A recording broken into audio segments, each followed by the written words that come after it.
ಅಂತ clean chit ಆದರೆ ಮುಂದೆ ಪಕ್ಷದ ನಡೆ ಏನು ಮತ್ತೆ ಮುಂದೆ ಯಾವ ರೀತಿಯಾಗಿ ಕಾನೂನು ಹೋರಾಟ ಮಾಡ್ತೀರೋ ಅಥವಾ ಯಾವ ರೀತಿ ಇರುತ್ತೆ ಅಂತ? ಏನು ಇಲ್ಲಿಗೆ ನಿಲ್ಲಲ್ಲ. ಏನು ಲೋಕಾಯುಕ್ತ ಬಿ ರಿಪೋರ್ಟ್ ಕೊಟ್ಟ ತಕ್ಷಣ ಕೋರ್ಟ್ ಅಕ್ಸೆಪ್ಟ್ ಮಾಡ್ತೈತೆ ಅಂತ ಏನಿಲ್ಲ. ಕೋರ್ಟ್ ಅಕ್ಸೆಪ್ಟ್ ಮಾಡಬೇಕು. ಹಲೋ, ಕೋರ್ಟ್ ಅಕ್ಸೆಪ್ಟ್ ಮಾಡಬೇಕು. ಬಿ ರಿಪೋರ್ಟ್ನ ಲೋಕಾಯುಕ್ತ ಅಕ್ಸೆಪ್ಟ್ ಅಲ್ಲ, ಕೋರ್ಟ್ ಅಕ್ಸೆಪ್ಟ್ ಮಾಡಬೇಕು. ಕೋರ್ಟ್ ಅಕ್ಸೆಪ್ಟ್ ಮಾಡಿದ್ರೆ ಮಾತ್ರ ಇದು. ಕೋರ್ಟ್ ಅಕ್ಸೆಪ್ಟ್ ಮಾಡಿದಿರ ಅದನ್ನು CBI ತನಿಖೆ ಕೊಟ್ಟರೆ ತಿರ್ಗಿ ಓಪನ್ ಆಗ್ತೈತೆ. ಇದು ಲೋಕಾಯುಕ್ತ ರಿಪೋರ್ಟ್ ಅಷ್ಟೇ. ಇದನ್ನು ಅಲ್ಟಿಮೇಟಾಗಿ ಕೋರ್ಟು ಒಪ್ಕೊಬೇಕು. ನೋಡೋಣ, ಕೋರ್ಟಲ್ಲಿ ನ್ಯಾಯಾಧೀಶರ ಮೇಲೆ ನಮ್ಮ ನಂಬಿಕೆ ಇದೆ, ವಿಶ್ವಾಸ ಇದೆ. ಕೋರ್ಟ್ ಏನು ತೀರ್ಮಾನ ಮಾಡುತ್ತೋ ನೋಡೋಣ. ಈ ಸಿದ್ದರಾಮಯ್ಯ ಮೇಲೆ ಈ ರೀತಿ ಕ್ಲೀನ್ ಚಿಟ್ ಬಂದಿರೋದ್ರಿಂದ ಇದು ರಾಜಕೀಯವಾಗಿ ಅವರು ಭಾರತೀಯ ಸಿದ್ದರಾಮಯ್ಯ ಕೈ ಹಿಡಿತಾರೆ, ಕುರ್ಚಿ ಎಲ್ಲ ಆಗ್ತಾ ಇದೆ ಇತ್ಯಾದಿ ಚರ್ಚೆಗಳು ತಾವು ಕೂಡ ಮಾತಾಡ್ತಾ ಇದ್ದೀವಿ ಸರ್ಕಾರ ಹೋಗುತ್ತೆ. ನಮಗೆ ನೋಡಿ, ಈ ಲೋಕಾಯುಕ್ತ ಬಿ ರಿಪೋರ್ಟಿಂದ 100ಕ್ಕೆ 100% ನಮಗೆ ಬೇಜಾರಾಗಿದೆ, ನೋವಾಗಿದೆ.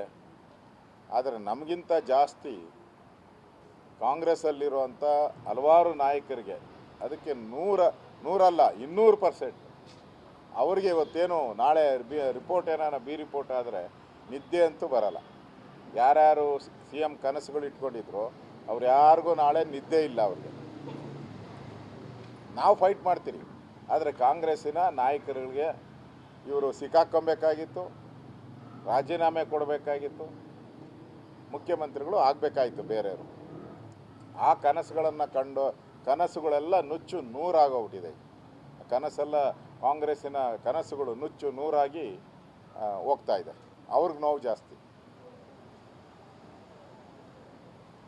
ಶುಕ್ರವಾರ ಸಭೆ ಕರೆದಿದ್ದಾರೆ, ಸಭೆಯಲ್ಲಿ ಚರ್ಚೆಯಾಗಿ ಮುಂದಿನ ಹೋರಾಟ ಸ್ವರೂಪ ತೀರ್ಮಾನ ಆಗ್ತಾ ಇದೆ. ಈಗ ಬೆಳಗ್ಗೆ ಫೋನ್ ಮಾಡಿದರು ನಮ್ಮ ರಾಜ್ಯದ ಅಧ್ಯಕ್ಷರು, ನಾಳೆನೂ ಸೇರ್ತಾ ಇದ್ದೀರಿ, ನಾಳೆ ಬೆಂಗಳೂರು ಬಗ್ಗೆ ಒಂದು ಚರ್ಚೆಯನ್ನು ನಾವು ಮಾಡ್ತಾ ಇದ್ದೀರಿ. ನಾಡ್ದು ಕೆಲವು ಪ್ರಮುಖರು ಒಂದು 10 ಜನ